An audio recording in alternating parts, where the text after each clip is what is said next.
Alors, si on continue, on file la métaphore de nos animaux. Quand un lapin, par exemple, a eu peur parce que un bruit est arrivé, une voiture est passée, etc., le lapin, dans la nature, il fuit. Dans d'autres situations, il peut agresser. Mais dans la nature, il va fuir, il va même taper du pied pour prévenir ses amis lapins qu'un danger est en train d'arriver.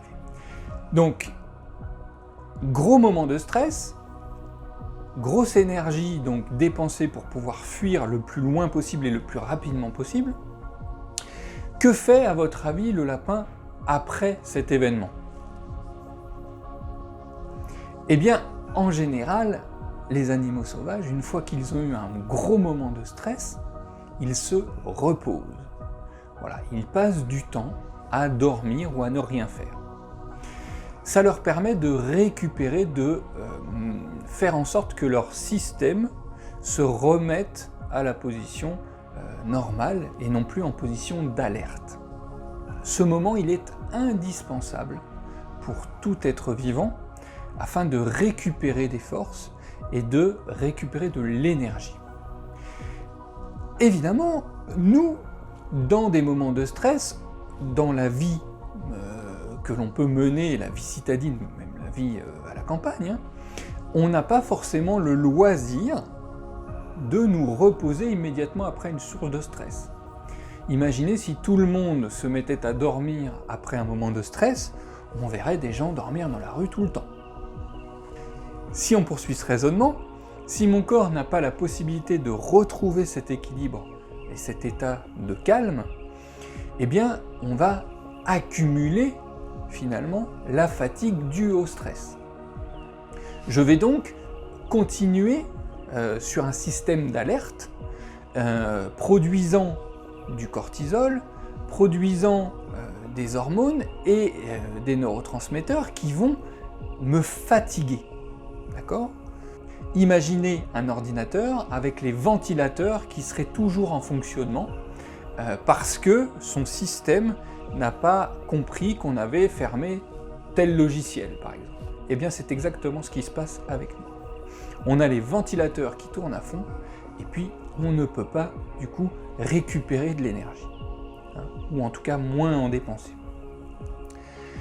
Alors, maintenant qu'on a parlé de ce système de stress, on va expliquer un petit peu la différence, justement, entre ce qu'on appelle le bon stress et le mauvais stress. Vous connaissez cette manière d'appréhender le stress.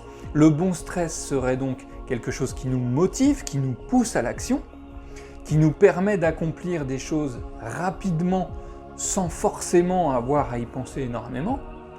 Ça répond au schéma que je vous ai expliqué précédemment.